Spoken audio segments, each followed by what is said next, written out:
Olá pessoal, eu sou Victor Hugo e hoje eu vou falar sobre a termodinâmica da transformação adiabática. Bom, e como objetivo dessa aula, nós temos em compreender os princípios e aplicações da transformação adiabática, a termodinâmica da transformação adiabática e a transformação adiabática em gases ideais. Então, a transformação adiabática é um processo termodinâmico no qual um sistema ele sofre uma mudança de estado sem a troca de calor com o ambiente. Isso significa que a única forma de transferência de energia é através do trabalho realizado pelo sistema ou sobre o sistema. A partir da primeira lei da termodinâmica, onde nós temos que a variação de energia interna é igual ao calor menos o trabalho, nós temos na transformação adiabática calor igual a zero. Portanto, a variação da energia interna num processo adiabático é igual a menos trabalho. Então, como exemplo, a expansão de um gás no processo adiabático, o gás ele vai conseguir deslocar o pistão utilizando sua energia interna, e que a energia fornecida pelo gás é medida pelo trabalho para que a transformação ocorra. Quando o sistema realiza trabalho, o trabalho é positivo e a variação de energia é negativa. Então, nesse caso, a energia interna do sistema diminui proporcionalmente ao trabalho realizado, pois o trabalho é efetuado utilizando a energia interna do sistema. A expansão adiabática ela é utilizada no resfriamento de gases, pois a temperatura do sistema diminui e o gás resfria, já que perdeu parte de sua energia interna. Então, como exemplo, se você pegar um desodorante e deixar ele se expandir na hora que sai do recipiente, a transformação é rápida e não permite troca de calor. Então, na realização de trabalho feito pelo gás, para se expandir, ele vai resfriar. E isso a gente consegue sentir quando passamos e sentimos o desodorante na nossa pele. Então, na expansão, nós teremos o aumento do volume, diminuição da temperatura e diminuição da pressão.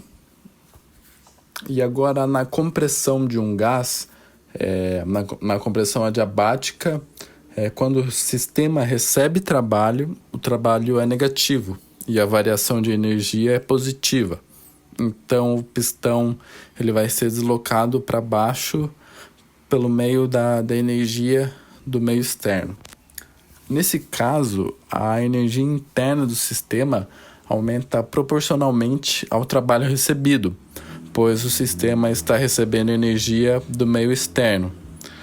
Observa-se também que o sistema ele aquece pela elevação da temperatura na compressão rápida de um gás. Então, na compressão, nós teremos a diminuição do volume, aumento da temperatura e aumento da pressão.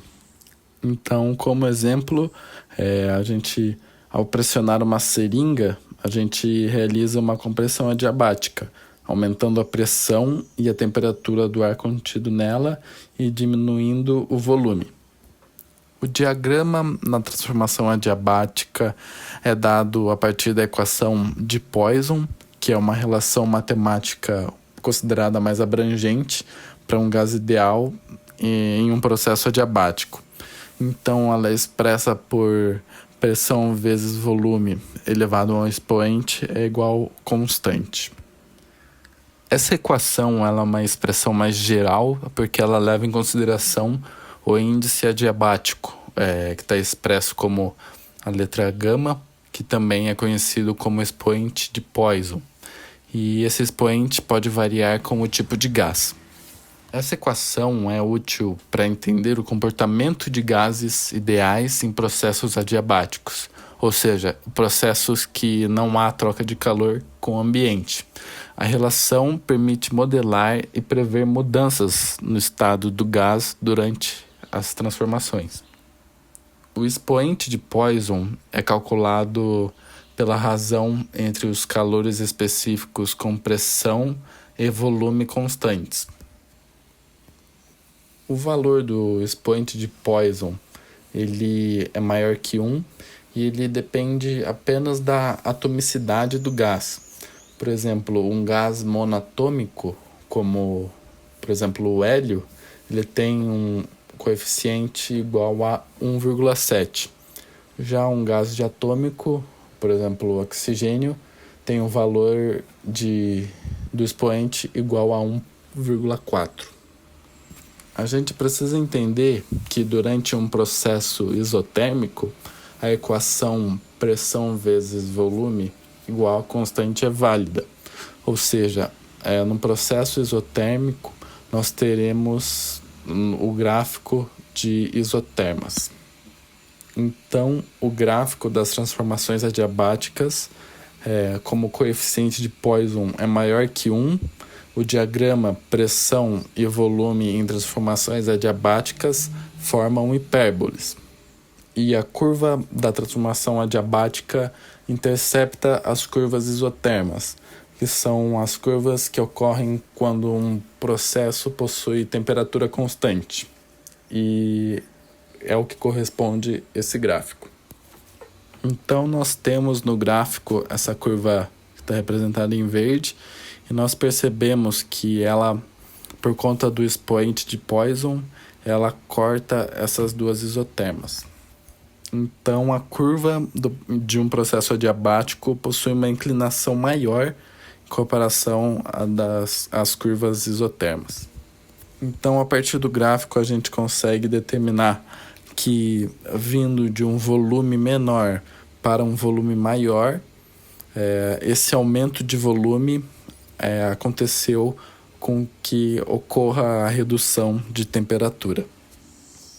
Então, dado o exercício, ao expandir-se abaticamente partindo de uma pressão inicial de 2 atmosferas e volume de 2 litros, um gás dobra o seu volume.